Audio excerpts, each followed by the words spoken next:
जगत गुरु तत्वदर्शी संत रामपाल जी महाराज के मंगल प्रवचन। कि कोई सर्प ना हो और मेरे पति को ना डस ले। उसने और गौर से देखा, ध्यान से देखने से पता चला तो बालक है। तो उसने अपने पति से कहा, जी देखियो देखियो, देखो बच्चा डूबेगा, बच्चा कमल के फूल पर जल में। अब नीरू नहा रहा था ऐसे ऐसे करके, गोते लगा रहा था। वो कह रहा कि नीमा तो कति मेंटल होगी, तेरा दिमाग चल गया, अब तुझे जल में भी बच्चे दिखाई देने लगे, तू मान मेरी बात, ज्यादा वहम छोड़ दे। तो उसने फिर कहा, जी देखो सचमुच तो देखो तो जरा। जब उसने देखा जिधर वो संकेत कर रही थी तो सचमुच बालक कमल के फूल पर। उसने न्यू का न्यू उठा लिया उस फूल के समेत। ये देखिएगा चित्र परमात्मा।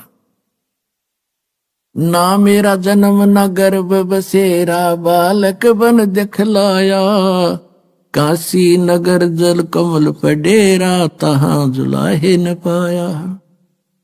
मात पिता मेरे कछु नाही, ना मेरे घर दासी, जुल्ला का सुत आण कहाया, जगत करे मेरी हासी।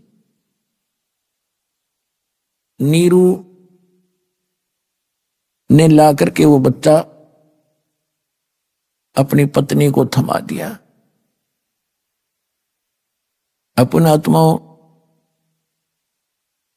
जिस परमात्मा के लिए ऋषि महर्षि हमने भी कभी किसी जन्म में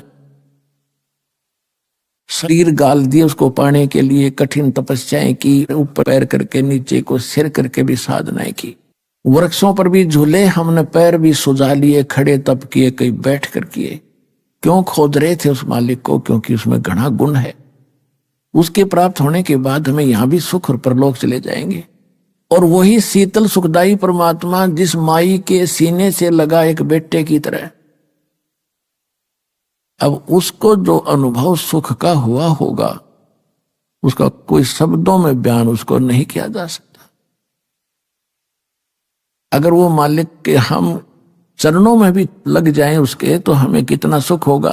और वो सीने से लग रहा है उस माँ के। तो गरीबदास साहिब जी ने चित्रार्थ बहुत अच्छा किया है कि गोद लिया मुख चूम कर, हेम रूप जलकंत। कहते उस माई ने उठाया, कभी उसके मुंह न चूमे, कभी माथे न चूमे उसके, ने कभी सीने से लगा। और सौ शुक्र मनाओ अपने शंकर भगवान का कि हे परमात्मा, आज याद किया था आपको हृदय से, आज ही आपने पुत्र दे दिया। अपने आत्माओं, ये वस्तु है जानने की। करते तो कबीर भगवान रहे सारा कुछ हमारे लिए, और क्रेडिट हम इनको देते थे, महिमा इनकी होती थी। परमात्मा ये चाहते थे कि ये किसी की महिमा करो, क्योंकि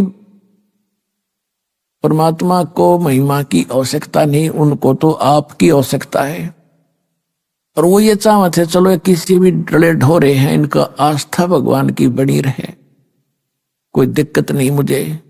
और फिर इस समय तक परमात्मा ने आपको यहां लाना था कि आप में भगवान की चाह बनी रहे, चाहे कोई मंदिर पूजो, चाहे मस्जिद, चाहे गुरुद्वारा या चर्च, या कि तो पत्थर पूजते रहो। जब आपकी आत्मा रोया करती है, जब पिछले पुनकर्मी प्राणियों की, तो उन पुनों के आधार से यही परमात्मा आपको ये सब कुछ देता रहा। तो पुण्यात्माओं, जिस मालिक के नाम लेते हैं, चर्चा करने से भी हमारे रोम रोम खड़े हो जाते हैं। और उसको माई ने सीने से लगा, उसको कितना सुखद अनुभव हुआ होगा। तो नीरू जब नहा के बाहर आया स्नान करके, तो उसने समाज को देखा कि यदि हम इस बालक को घर ले जाएंगे तो लोग ये पूछेंगे, जनता जन, कि तुम कहां से लाए हो। हम कहेंगे कि ये कमल के फूल पर मिला है, और लोग कहेंगे कि झूठ बोलते हो, कमल के फूल पर बच्चा कैसे रुक सकता है, क्यों झूठ बोलते हो, तुम किसी का उठा कर लाए हो, चुरा कर लाए हो, बताओ इसके कौन माता पिता हैं। हमें पीटेंगे, बच्चा भी छीनेंगे और नगरी से भी निकाल देंगे। उसने अपनी ये सोच अपनी पत्नी से बताई कि मेरे विचार ऐसा है, तो इस बच्चे को यहीं छोड़ दे। हम अभी तो मुसलमान बने, ना हिंदुओं हमारा कोई जानकार है, ना मुसलमानों में कोई रिश्ता नाता हुआ, कोई बालक नहीं हमारे। और हमारी ऐसी सतिथि हो सकती है तो इस बच्चे को यहीं छोड़ दे, इसमें हमारा हित है, खैर है। लेकिन नीमा ने कहा कि इस बालक ने ना जाने मेरे ऊपर के जादू कर दिया, मैं इसको त्याग नहीं सकती, मर सकती। तो नीरू ने पहली बार अपनी पत्नी की तरफ थप्पड़ मारने के लिए हाथ उठाया कि मैं तेरी हर बात को मानता रहा हूं आज तक, इसलिए कि तेरे बालक नहीं है और इसलिए कि तेरी आत्मा को दुख ना हो, और तू हठ करने लगी अब प्रत्येक बात का, मेरी एक नहीं सुनती। छोड़ इस बालक को, ना तेरे लगाऊंगा 2 थप्पड़। उसी समय परमात्मा शिशु रूप में कहने लगे कि नीरू मुझे घर ले चलो, तुम्हें कोई कुछ नहीं कहेगा, मैं तुम्हारे लिए ही आया हूं। अब इस बात ने सुनकर वो नीरू डर गया कि ये कोई फरिश्ता हो सकता है, ये कोई ऐसा भूत प्रेत ना हो तेरे को हानि कर दे। चुप करके चल पड़ा, यस कहा ना नो कहा, घर ले आए। अब जब घर ले आए, इतना न्यारा बच्चा, इतना तेज मालिक का, इतना सुंदर शरीर, इतना हैंडसम, वह पूछो मत, कोई वर्णन नहीं कर सकते। वैसे जुलाहों में उस समय जो जुलाहों की सतिथि होती, आम नागरिक की ऐसी होती थी, सांवले सांवले से रंग होते थे तकरीबन, और उनका न्यारा शरीर था। आखिर तक मालिक तो अलग ही थे।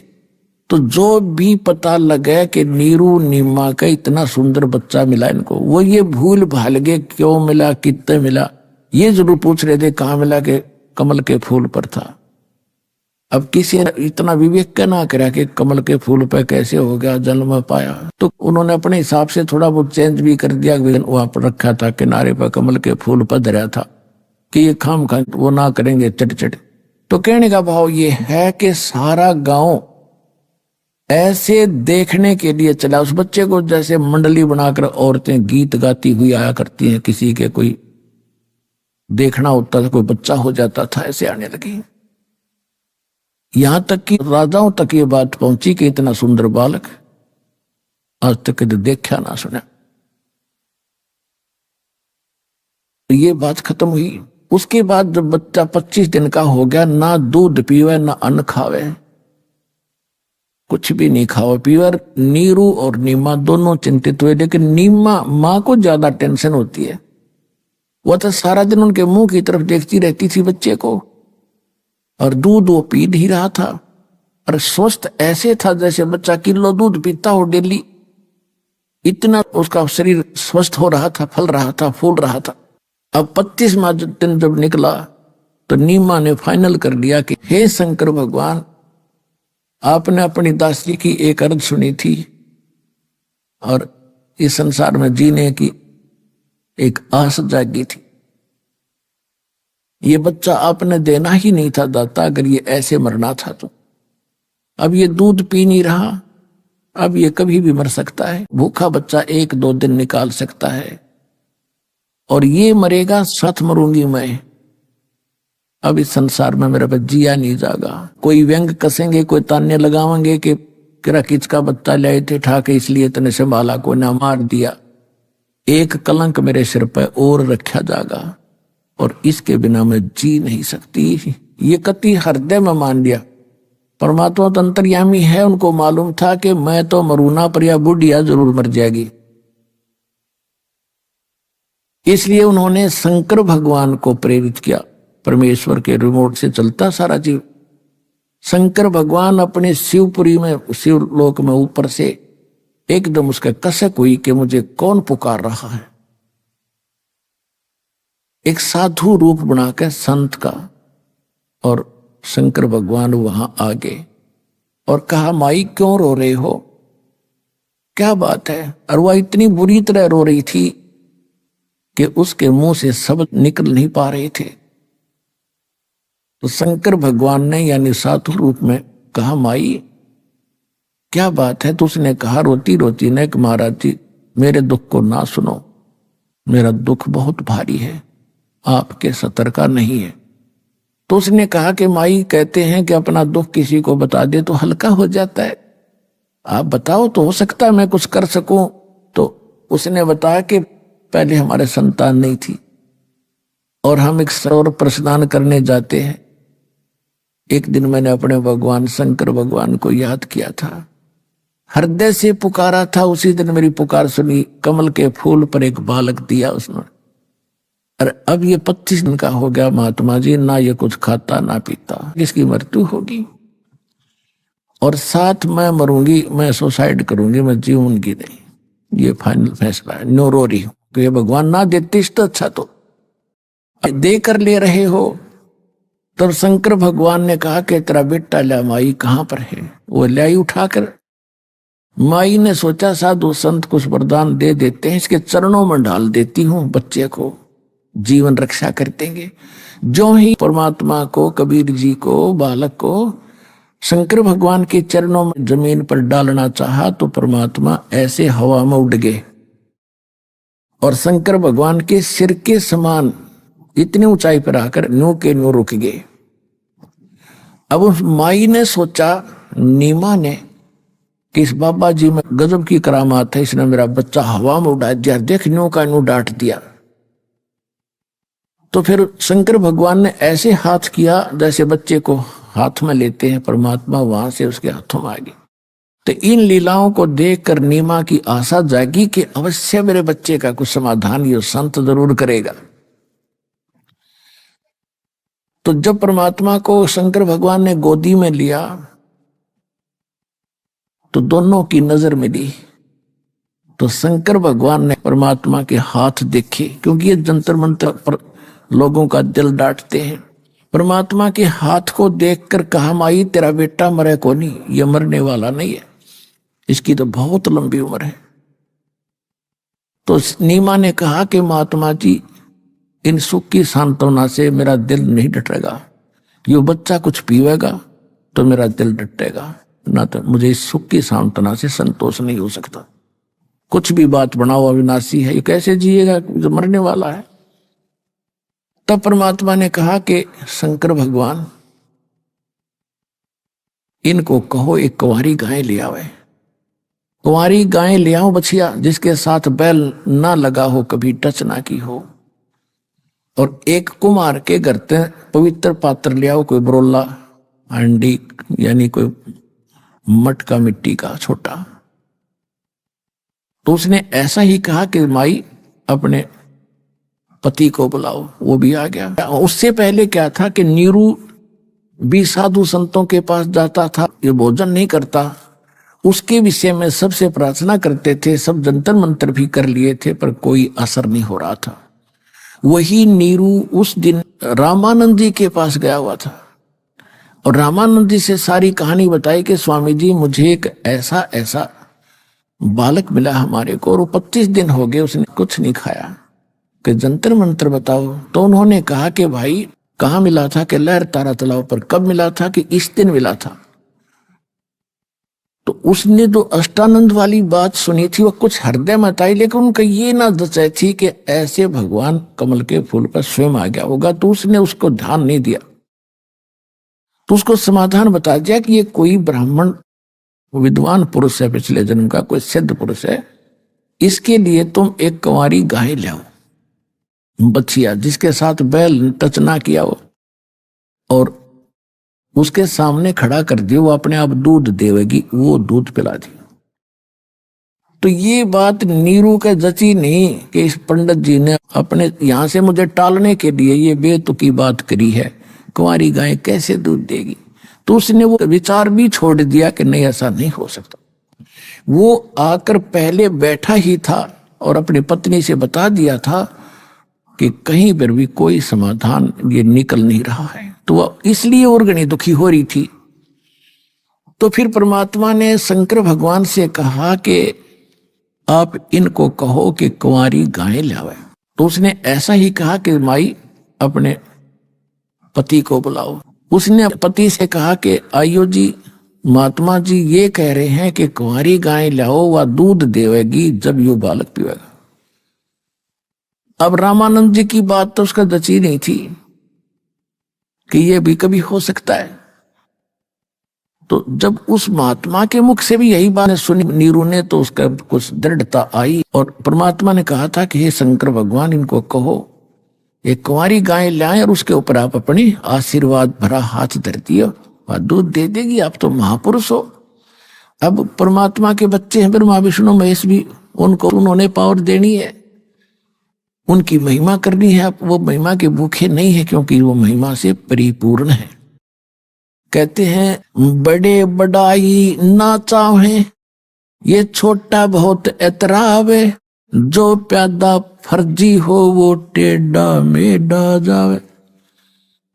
कबीर साहब कहते हैं जो समर्थ हैं वो महिमा की चाह नहीं करते, जो ओछे होते हैं वो घने, वही ज्यादा अपनी महिमा की भूख रखते हैं, वो ज्यादा अटपट करते हैं। जैसे जो फर्जी रास्ता होता खेतों में आपने देखा होगा, किसी के किलों के बीचों बीच बना लेते तो कहते हो टेढ़ा मेढ़ा जाता है, वो अस्थायी होता है।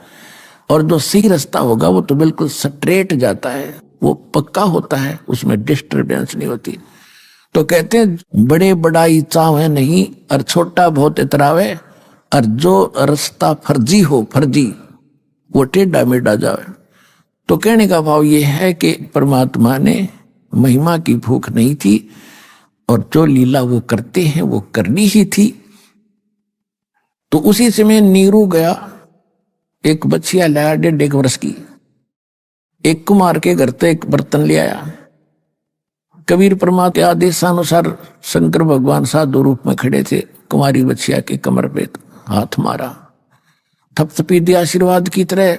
उसी समय लंबे लंबे सतन हो गए, और नीरू नीचे बैठा था पकड़े उस पात्र को, और वो दूध की धार बह चली, और पात्र भरते ही वो रुक गई। बोलो सतगुरुदेव की।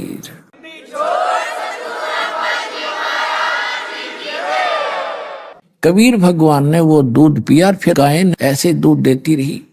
तो परमात्मा के परवरिश की लीला कुंवारी गायों से हुई आज से 600 वर्ष पहले, जो भगवान प्रकट हुए थे। अब परमात्मा को पहचानने के लिए हमने अपने ही सदग्रंथों का सहयोग लेना पड़ेगा कि हु इज गॉड, परमात्मा कौन है। परमात्मा वही है जिसकी डेफिनेशन और जिसके सब गुण मेरिट्स हमारे सदग्रंथों में मिलते हो, क्योंकि वेदों को पूरा विश्व मानता है कि परमात्मा की सही जानकारी है। हिंदू धर्म के लिए तो ये एक आभूषण है, एक गहना है। ये हमारा एक बहुत अच्छा वो सदग्रंथ है। इनमें जो लिखा सही है, तो इनमें जो लिखा है और जो लीला जिसने की है, ही इज गॉड। 2 अक्षर की बात है। अब आपको दिखाते हैं, आज का लिखा इतिहास नहीं है, 600 वर्ष पहले परमात्मा ने जो लीला की थी और धर्मदास जी ने लिखी थी भगवान की महिमा, आपको सदग्रंथों से दिखाते हैं, कबीर सागर से दिखाते हैं। ये देखिएगा कबीर सागर संपूर्ण 11 भाग खेमरा श्री कृष्णदास प्रकाशन मुंबई से प्रकाशित है। कबीर सागर कबीर पंथी भारत पथिक स्वामी युगलानंद बिहारी द्वारा पुरस्कृत मुद्रक एवं प्रकाशक है खेमरा श्री कृष्णदास, अध्यक्ष श्री वेंकटेश्वर प्रेस, खेमरा श्री कृष्णदास मार्ग मुंबई। इसमें एक ज्ञान सागर नाम का अध्याय है। इसके 73 पृष्ठ पर दिखाते हैं ज्ञान सागर। ये खंड है, अध्याय है कि इसमें यहां से चला रहा है शंकर वचन। तो तोरे घर पंडित अधिकारी, झूठ बोल कर बोलहु नारी, हरि कमला सम देखो ज्ञाना, बुद्धिवंत तुम पुत्र सुज, ये तुम्हारा पुत्र सुजाना, सुनकर महिमा पुत्र की नारी धरे तो पाओ, हे स्वामी मम इच्छा स्वर्ण वचन सुनाओ, कहाँ जलाना कहाँ की आवा। ये काफी वार्ता है इसके अंदर, लेकिन हम अपने मतलब की सुने। शंकर भगवान कह रहे हैं 73 पृष्ठ। फिर वो चले गए वहां पर रामानंद जी के पास, उधर से नीरू। अब यहां देखो प्रश्न नंबर 74 पे ज्ञान सागर का हम यहां से पढ़ेंगे। अब रामानंद जी के पास जाकर के नीरू ने क्या कहा कि सुन जुल्हा मन भयो आनंदा, जिमी चकोर पायो निश्चंदा, ले सुत चले हर्ष मन कीना। परमात्मा को तालाब से उठाकर ले आए। 1800 पुन असबोल ही दीना, अगले जन्म जब होए तुम्हारा, तुम्हें पठावे यम के तैनारा, ये कबीर साहब ने उनको कही थी। फिर कहते सुत काशी को ले चले, सुत माने बेटे को, बच्चे को, लड़के को, लोग देखन ता आओ, और अन्न पानी भखे नहीं, जुल्हा शोक जनावे, को खा पी नहीं रहा था इसलिए जुल्हा दुखी हुआ। तब जुल्हा मनकीन तिवाना, रामानंद सो कहीं उत्पाना, मैं सुत पायो बड़ो गुणवंता, और कारण कौन बखे नहीं संता। रामानंद जी से कह रहे नीरू कि हे महात्मा जी, मुझे एक बहुत ही सुंदर और गुणवान बालक मिला है, वो कुछ खा पी नहीं रहा, इसका कारण और समाधान बताएं। देखिएगा, तब जुल्हा मनकीन तिवाना, रामानंद सो कहीं उत्पाना, मैं सुत पायो बड़ो गुणवंता, कारण कौन बखे नहीं संता।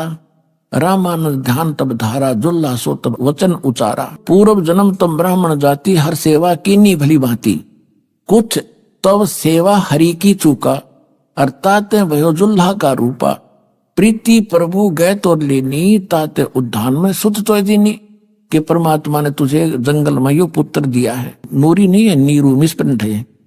अब नीरू बोला कि हे प्रभु, जस की नो तस पाया, आर्थ हो तो दर्शन आयो। रामानंद बता रहे हैं कि पहले जन्म में तू ब्राह्मण था और तूने कोई परमात्मा की भक्ति में कमी कर दी, जिस कारण तू धारणक रूप में जुल्हा का घर जन्म हुआ। अब नीरू कह रहा है परमात्मा, पहले तो मैंने जो करी सो भर ली, पर ईब मेरे पर जो संकट आ गया, इसका निवारण बताओ। हे प्रभु, दस की नो तस पायो, आर्थ हो तो दर्शन आयो, सो कहियो उपाय गोसाई, बालक अक्षुदावंत कुछ खाई।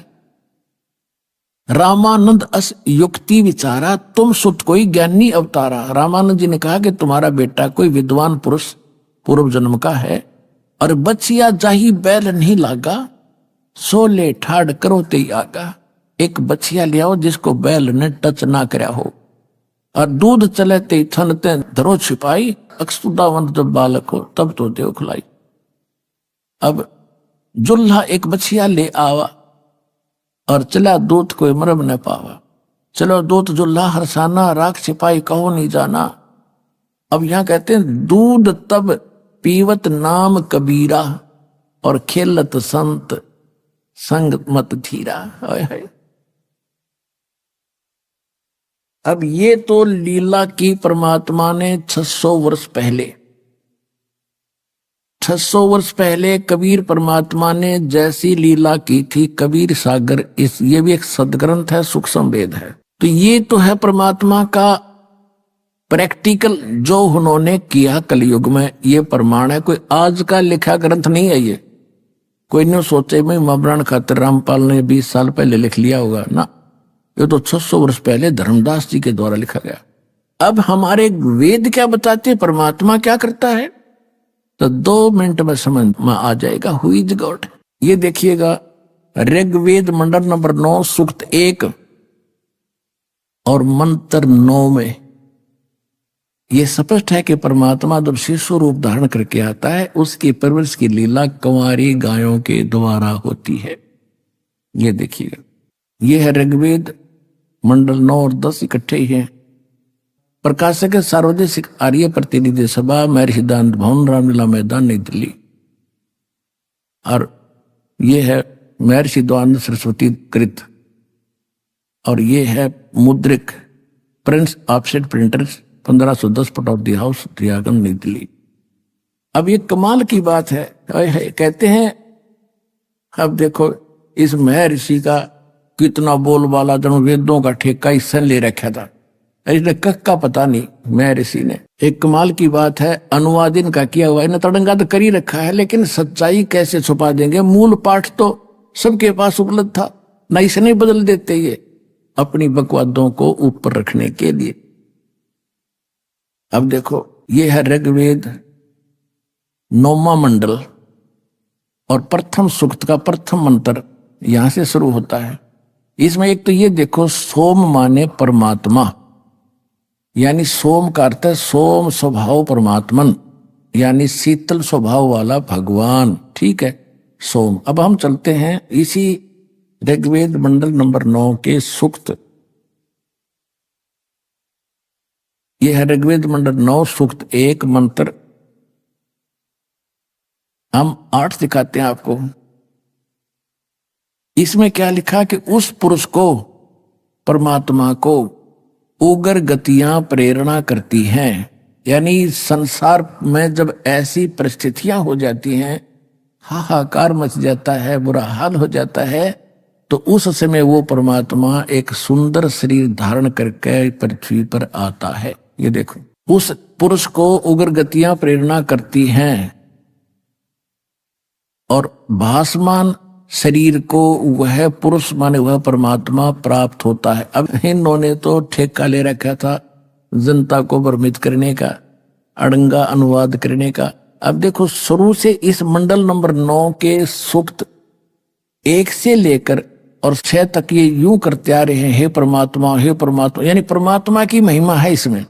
और वहां जाकर इन्होंने घुमाना शुरू कर दिया, पुरुष लिखना शुरू कर दिया। अब पुरुष माने परमात्मा ही होता है, आपको बहुत बार बताया। ये देखिए, ऋग्वेद मंडल नंबर 9 सूक्त 1 का मंत्र 1 में हे परमात्मन है परमात्मा की महिमा।